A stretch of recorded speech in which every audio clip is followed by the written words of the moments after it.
नमस्कार। भारतीय साम्राज्यों की कहानी में आपका स्वागत है।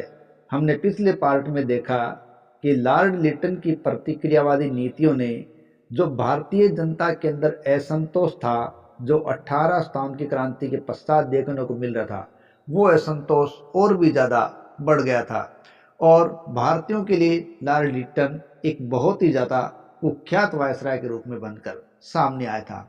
लेकिन इसी असंतोष ने कांग्रेस की स्थापना की पृष्ठभूमि भी तैयार करनी प्रारंभ कर दी। लेकिन लॉर्ड रिपन के आने पर कुछ हद तक भारतीयों के लिए एक बहुत बड़ी रियायत थी। जिस प्रकार भारतीयों के लिए सबसे ज्यादा कुख्यात वायसराय लॉर्ड लिटन हुआ है, उसी प्रकार सबसे प्रिय वायसराय के रूप में लॉर्ड रिपन का नाम लिया जाता है, जो भारतीयों को सबसे प्यारा लगा था। लॉर्ड रिपन का कार्यकाल 1880 से 1884 माना गया है। देखिए, लॉर्ड मेयो के काल में जो प्रायोगिक जनगणना हुई थी, उस प्रायोगिक जनगणना के आधार पर हिंदुस्तान में पहली बार लॉर्ड रिपन के समय 1881 में पहली बार व्यवस्थित जनगणना करवाई गई थी। साथ ही साथ लॉर्ड रिपन ने भारत के अंदर स्थानीय स्वशासन को भी स्थापित किया था, इसलिए भारतीय स्थानीय स्वशासन का पिता के रूप में भी लॉर्ड रिपन को जाना गया। साथ ही साथ लॉर्ड रिपन ने प्रथम भारतीय शिक्षा आयोग हंटर आयोग का भी गठन किया था। इस प्रकार हंटर आयोग लॉर्ड रिपन के कार्यकाल की घटना है, जो भारतीय शिक्षा के अंतर्गत आया हुआ एक आयोग था और ये हंटर आयोग 1882 में स्थापित किया गया था। बाल मजदूरों से संबंधित पहला फैक्ट्री एक्ट भी लॉर्ड रिपन के समय 1881 में पारित हुआ था और इसी के आधार पर फैक्ट्री में काम को लेकर मजदूरों के कुछ सहूलियत से लेकर नियम बनाए गए थे। भारतीयों को सत्ता सौंपने के लिए पंचायतों और नगर पालिकाओं की स्थापना है, वो लॉर्ड रिपन के समय हुई थी। लॉर्ड रिपन के समय ही 1882 में वर्नाक्यूलर प्रेस एक्ट को समाप्त कर दिया गया था। वही वर्नाक्यूलर प्रेस एक्ट जिसे भारतीय समाचार पत्रों का मुंह बंद करने वाला एक एक्ट माना था और ये एक्ट लॉर्ड रिपन ने शुरू किया था, उसे रिपन ने समाप्त कर दिया था। 1883 में इल्बर्ट बिल पारित किया, जिसके तहत भारत के न्यायाधीश अंग्रेजों के मुकदमे सुन सकते थे। ये रिपन के काल में जारी हुआ एक बहुत ही अलग प्रकार का एक्ट था, लेकिन यही एक्ट रिपन के लिए एक गले की हड्डी बन गया था, क्योंकि रिपन के इस एक्ट का विरोध उसी के स्वदेशी लोगों ने अर्थात अंग्रेजों ने इसका पुरजोर विरोध किया था और इस इल्बर्ट बिल को वो मानने के लिए कदापि तैयार नहीं थे कि भारतीय न्यायाधीश है वो अंग्रेजों के मुकदमे सुन सकेंगे। और लॉर्ड रिपन को बाद में अंग्रेजी विरोध के कारण बैकफुट पर आना पड़ा और उसे अपना इल्बर्ट बिल वापस लेना पड़ा था। लेकिन इल्बर्ट बिल लगकर वो काम नहीं कर पाता जो इसने हटकर काम कर दिया था, क्योंकि इस इल्बर्ट बिल ने एक ऐसा काम किया कि भारतीय जनमानस को भी ये समझा दिया कि अंग्रेजों के खिलाफ पहली बार कोई एक्ट आया था और उस एक्ट के खिलाफ अंग्रेज लामबंद हो गए और अपने खिलाफ आए हुए इस बिल को वो हटाने में वापस कामयाब रहे हैं। इस प्रकार भारतीयों को ये प्रेरणा मिली कि यदि हम सब मिलकर इस प्रकार से सामूहिक रूप से पुरजोर विरोध करें तो संभवतः हम भी किसी न किसी निर्णय पर पहुंच सकते हैं और अपने खिलाफ आने वाले किसी न किसी एक्ट को समाप्त कर सकते हैं। और इसीलिए उन्होंने एक संगठन की आवश्यकता और भी गहरी महसूस की और उसकी परिणति के रूप में बाद में हमें कांग्रेस की स्थापना देखने को मिलती है। इसके अलावा रिपन ने फैक्ट्री एक्ट लागू कर दिया, जिसे देश में पहली बार मजदूरों के वेतन और उनकी कार्य अवधि है उसको निश्चित कर दिया गया था। इस प्रकार रिपन के काल में भारतीयों के लिए बहुत सी रियायतें हैं वो सामने आई, इसीलिए रिपन को रियायत देने वाले वायसराय के रूप में याद किया जाता है। और ये जो दौर जो प्रतिक्रियावादी चल रहा था या 18 की क्रांति के बाद का दौर चल रहा था, इसी दौर के अंदर भारत के अंदर सांस्कृतिक जागृति भी आ रही थी। इसी कड़ी के अंदर 18 साल की क्रांति से पहले राजा राम मोहन राय के रूप में एक प्रमुख समाज सुधारक सामने आ चुके थे। राजा राम मोहन राय के प्रयासों के द्वारा 1829 में सती प्रथा को प्रतिबंधित करने का नियम पारित हुआ था और ये अधिनियम 17 पारित करके सती प्रथा को गैर कानूनी घोषित करवा दिया गया था। इसी प्रकार सांस्कृतिक जागृति के अंदर अन्य कई संस्थाएं वो सामने आई थी, जिनके अंदर आर्य समाज की स्थापना स्वामी दयानंद सरस्वती के द्वारा 1875 में बंबई में की गई थी। बाद में 1877 में आर्य समाज का मुख्यालय लाहौर में स्थापित कर दिया था। ये भारतीय संस्कृति पर एक प्रकार से परिवर्तनकारी युग आ रहा था। इसी प्रकार प्रार्थना समाज की स्थापना हुई थी। केशव चंद्र सेन की महाराष्ट्र यात्रा के कारण 1867 में बंबई प्रार्थना समाज की स्थापना हुई। प्रार्थना समाज परमहंस सभा का ही एक पुनर्गठन रूप सामने था। प्रार्थना समाज के संस्थापक थे आत्माराम पांडुरंग और जस्टिस महादेव गोविंद रानाडे। देखिए, रानाडे को पश्चिमी भारत में सांस्कृतिक पुनर्जागरण का अग्रदूत माना जाता है। ये समाज सुधार के लिए कार्य किए जा रहे थे। रानाडे ने 1861 में विधवा विवाह संघ की स्थापना भी की थी। इसके अलावा पंडित विष्णु परशुराम शास्त्री ने विधवा पुनर्विवाह विडो रीमैरिज एसोसिएशन की स्थापना की थी। 1867 में रानाडे के द्वारा पुनः सार्वजनिक सभा की स्थापना की गई थी। रानाडे को महाराष्ट्र का सुकरात के रूप में भी जाना जाता है। ये सभी जो संस्थाएं थी, ये समाज में सुधार लाने का काम कर रही थी। केशव चंद्र सेन की मद्रास यात्रा के समय केसरी धरलो नायडू ने 1864 में वेद समाज की स्थापना की, जो दक्षिण के ब्रह्म समाज के रूप में जाना जाता है। इसी प्रकार यंग बंगाल आंदोलन हेनरी लुई विवियन डेरोजियो के द्वारा चलाया गया था। डेरोजियो ने 1826 में कलकत्ता आकर कलकत्ता के हिंदू कॉलेज में इतिहास के शिक्षक के रूप में कार्य शुरू किया था और बाद में वहीं यंग बंगाल आंदोलन बंगाल उनका केंद्र बन गया था। सुरेंद्र नाथ बनर्जी ने तो विवियन डेरोजियो को बंगाल में आधुनिक सभ्यता का अग्रदूत और हमारी जाति का पिता के नाम से संबोधित किया है। आर्य समाज के संस्थापक स्वामी दयानंद सरस्वती है। वो भारत को सामाजिक, धार्मिक एवं राजनीतिक रूप से एक सूत्र में बांधना चाहते थे और साथ ही साथ भारतीय सभ्यता और संस्कृति पर पड़ने वाले पाश्चात्य प्रभाव को भी वो रोकना चाहते थे। इसीलिए उन्होंने वेदों की ओर लौटो का नारा दिया था।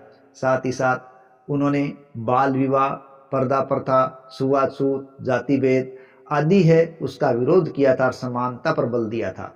साथ ही साथ विधवा पुनर्विवाह, अंतरजातीय विवाह का भी उन्होंने समर्थन किया था। स्वामी दयानंद स्वशासन को विदेशी शासन से अच्छा मानते थे। वो कहते थे बुरे से बुरा देशी राज्य अच्छे से अच्छे विदेशी राज्य से कहीं अच्छा होता है। साथ ही साथ उन्होंने अपनी बातों को, अपने विचारों को सत्यार्थ प्रकाश नामक पुस्तक में लिखित करवाया या किया था। वे प्रथम भारतीय थे जिन्होंने कहा कि भारत भारतवासियों के लिए है। ये स्वामी दयानंद सरस्वती के बारे में एनी बेसेंट ने कहा है। इसके अलावा दयानंद सरस्वती को 19वीं शताब्दी का उत्तरी भारत का हिंदू लूथर कहा गया है।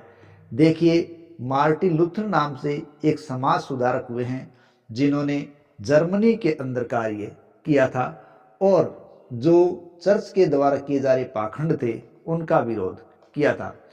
इसी प्रकार का कार्य करने के कारण दयानंद सरस्वती को हिंदू लूथर कहा गया था। साथ ही साथ 1863 में दयानंद सरस्वती ने झूठे धर्मों का खंडन करने के लिए पाखंड खंडिनी पताका भी लहराई थी। स्वामी दयानंद सरस्वती की मृत्यु जोधपुर की एक वेश्या नन्ही बाई द्वारा दिए गए जहर के कारण 30 अक्टूबर 1883 को अजमेर में हुई थी, ऐसा माना जाता है। ये घटना लॉर्ड रिपन के काल की ही मानी गई है। इसके अलावा स्वामी विवेकानंद, रामकृष्ण मिशन, ये भी उस दौर के समाज सुधार के रूप में सामने आए थे। ये प्रमुख समाज सुधारक थे जो समाज में एक नई जागृति ला रहे थे। यदि विवेकानंद को प्रमुख रूप से याद किया जाए तो विवेकानंद को शिकागो विश्व धर्म सम्मेलन में भाग लेने के लिए याद किया जाता है। सितंबर 1897 में उन्होंने अमेरिका में शिकागो विश्व धर्म में शामिल होकर भारत का प्रतिनिधित्व किया और भारतीय सभ्यता और संस्कृति का ज्ञान पूरी दुनिया को करवाया था। इसी के साथ साथ थियोसॉफिकल सोसाइटी की स्थापना हुई थी, जो मैडम HP ब्लावाट्स्की जो कि रूस की थी तथा कर्नल HS अलकोट जो अमेरिका के थे, उन्होंने 1875 में न्यूयॉर्क में की थी और 1879 में भारत आ गए थे। 1886 में थियोसॉफिकल सोसाइटी का अंतर्राष्ट्रीय कार्यालय अडियार मद्रास में खोल दिया गया था। थियोसॉफिकल सोसाइटी ने प्राचीन धर्मों का तुलनात्मक अध्ययन किया तथा भारतीयों में राष्ट्रीय गौरव की भावना को विकसित किया था। 1889 में श्रीमती एनी बेसेंट इस थियोसॉफिकल सोसाइटी की सदस्य बनी तथा 46 वर्ष की आयु में 1893 में भारत आई थी। एनी बेसेंट आयरलैंड की निवासी थी जो थियोसॉफिकल सोसाइटी से जुड़ी थी। 1907 में अलकोट की मृत्यु के पश्चात एनी बेसेंट थियोसॉफिकल सोसाइटी की अध्यक्ष भी बनी थी। एनी बेसेंट ने 1898 में बनारस में सेंट्रल हिंदू कॉलेज की स्थापना की, जो 1916 में मदन मोहन मालवीय के प्रयासों से बनारस हिंदू विश्वविद्यालय के रूप में परिवर्तित हो गया था। इसी क्रम के अंदर देव समाज की स्थापना 1887 ईस्वी में शिव नारायण अग्निहोत्री ने लाहौर में की थी और देव समाज के उपदेशों को उन्होंने देव शास्त्र नामक पुस्तक में संकलित भी किया था।